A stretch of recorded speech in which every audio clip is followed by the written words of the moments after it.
l'âge de 9 mois ou l'âge de 8 mois, lorsque l'enfant commence vraiment à apprendre à marcher sur les paumes et les plantes. Et ces bulles sont douloureuses, caractérisées par une douleur. Donc, vous voyez, ce cas qui a été rapporté d'épidermolyse bulleuse de type Weber-Cockayne, avec des bulles palmoplantaires et la mutation de type kératine 5 qui a été individualisée. Et lorsqu'on fait l'histopathologie, on retrouve la bulle. Vous voyez, l'épiderme, elle est là, le derme, la membrane basale, et on voit cette bulle entre ces différents conscients. Et lorsqu'on fait l'arbre généalogique, on retrouve l'anomalie chez le parent de premier degré, donc le papa de premier degré, et c'est une mutation autosomique dominante. Ensuite, après ce type simple de Weber-Cockayne localisé, bulle palmoplantaire lorsque l'enfant commence à marcher, traumatisme minime qui régresse sans cicatrice, ce sont des bulles simples, non hémorragiques. On a le type intermédiaire de Koepner, donc c'était le type qu'on appelait le type Koepner. Maintenant, dans la nouvelle classification, c'est l'épidermolyse bulleuse simple intermédiaire. C'est des bulles qui surviennent dès la naissance. Ils peuvent être favorisés par les manœuvres de l'accouchement. Donc, quand on fait les manœuvres de l'accouchement, donc c'est des bulles qui ont les topographies là où on a tenu l'enfant en faisant ces manœuvres de l'accouchement. C'est une éruption bulleuse qui peut être étendue avec des décollements bulleux sur les zones de frottement.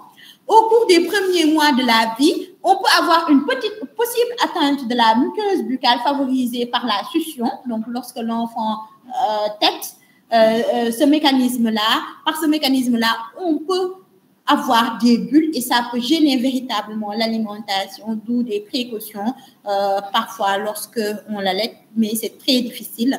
La topographie des lésions après va rejoindre les mains, les pieds, les coudes, les genoux et le siège.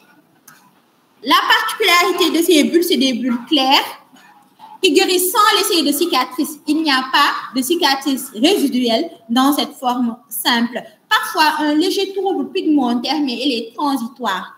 Il n'y a pas d'anomalie permanente des ongles ni d'anomalie dentaire et l'atténuation de ces bulles va se faire vers l'âge de la puberté, mais il persiste quand même un certain degré de fragilité cutanée à vie, mais comme pour l'autre, l'éruption bulleuse est favorisée par la chaleur. Par exemple, les enfants auront plus d'éruptions bulleuses par temps chaud que par temps de fraîcheur. C'est pourquoi on recommande souvent de mettre la clim ou le ventilateur s'ils n'ont pas les moyens pour éviter justement cette chaleur qui déclenche l'éruption bulleuse. Donc, vous voyez cette image où on a des bulles claires localisées au niveau du siège qui témoignent de cette forme de Koepner. Donc, également, ça, c'est des bulles qui tendent vers érosion superficielle qui vont vers la cicatrisation limitée sur ces zones-là. Après cette forme de Koepner, où on a des bulles claires qui disparaissent sans laisser de cicatrices, qui surviennent à la naissance, favorisées par les manœuvres de l'accouchement, on a l'épidermolyse bulleuse simple sévère, c'est la forme intermédiaire, et celle-là, c'est la forme sévère qui était anciennement décrit comme le type de Danlin-Mera. C'est la forme la plus sévère des épidermolyses bulleuses. Simple, les bulles surviennent à la naissance avec une atteinte de la muqueuse buccale. Donc, d'emblée, l'enfant, il a des bulles étendues avec une muqueuse buccale qui peut être atteinte.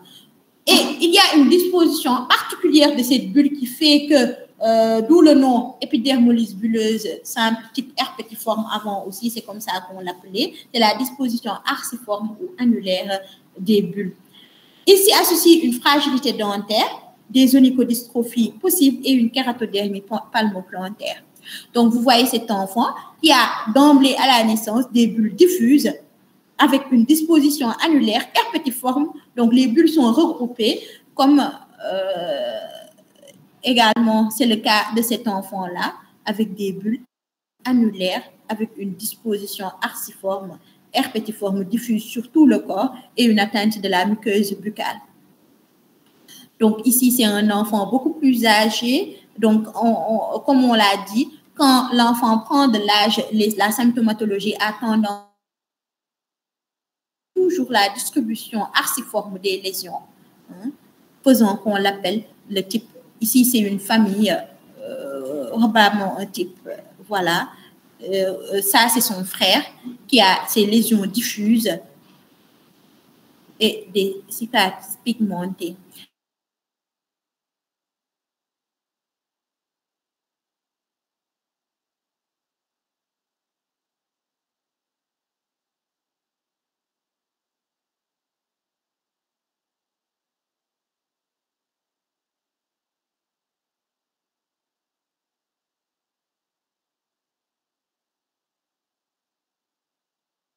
Lorsque l'enfant a des poussées dentaires, donc il faut savoir manager aussi ces épisodes de poussée qui sont responsables de septicémie par des infections à porte d'entrée cutanée. Les infections sont fréquentes, donc si elles sont mal gérées, les enfants vont décéder avec en période néonatale ou dans la petite enfance par septicémie. Ils vont aussi avoir des dénutritions, c'est la peau, c'est des protéines, on perd des protéines et puis c'est la dénutrition qui s'ensuit. L'amélioration va se faire de manière progressive lorsque l'enfant va atteindre l'âge adulte, mais les bulles ne vont jamais disparaître, contrairement au type simple qu'on avait décrit, le type Koepner, où on pouvait avoir un certain degré d'absence de bulles, mais avec une fragilité cutanée qui persistait un peu. Ici, les bulles vont toujours persister jusqu'à l'âge adulte. C'est la forme la plus sévère de ces épidermolyses bulleuses simples. Sur le plan histopathologique, toutes les épidermolyses bulleuses ont le même aspect histopathologique.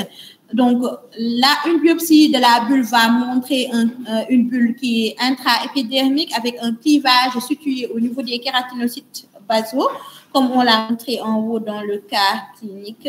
Le plus souvent en microscopie électronique, optique, on voit un faux aspect de bulle sous-épidermique parce que c'est pas très évident de dire c'est une bulle épidermique, etc. Donc, et là, il faut faire le diagnostic. L'anatomopathologiste a vraiment le défi de différencier cela des formes jonctionnelles. Et ce n'est qu'en immunohistochimie qu'on peut faire la différence en faisant le marquage des cytokératines 14 et 5 dans les formes intraépidermiques et dans les formes jonctionnelles en faisant la différence, le marquage des anticorps antilaminine 332 ou des laminines anticollagène 5, donc les protéines qui sont spécifiques de chaque zone, qui va permettre de dire est-ce que c'est une forme superficielle, est-ce que c'est une forme jonctionnelle. Donc vraiment, c'est l'immunohistochimie qui permet de faire la différence entre les différentes formes anatomopathologiques de ces épidermolyses bulleuses. Ensuite, après ces formes simples, on a décrit la forme de Weber-Cockayne qui est caractérisée par des bulles palmoplantaires lorsque l'enfant commence à marcher. On a décrit la forme intermédiaire de type Koepner avec des bulles claires qui commencent dès la naissance, favorisées par les manœuvres de l'accouchement, mais vraiment des bulles claires sans atteinte muqueuse exceptionnelle. Et les formes sévères de type Down-Mera, type herpétiforme, comme les lésions herpétiformes sont annulées, regroupées, c'est la même chose de manière diffuse avec une atteinte muqueuse très fréquente. On va décrire maintenant les formes jonctionnelles qui sont, toutes les formes jonctionnelles sont des maladies autosomiques récessives, alors que pour les formes simples, certaines sont autosomiques dominantes, d'autres autosomiques récessives. Les formes jonctionnelles qui sont décrites actuellement sont toutes des maladies autosomiques récessives. Elles sont caractérisées par des bulles avec un plan de clivage au niveau de la lamina lucida, donc c'est les types laminolucidiques, avec une létalité très précoce au cours des 6 à 24 premiers mois de vie. On avait dit que les formes récessives des épidermolyses bulleuses autosomiques récessives sont beaucoup plus sévères que les formes dominantes, alors qu'elles toutes ces formes sont récessives, donc elles sont très sévères.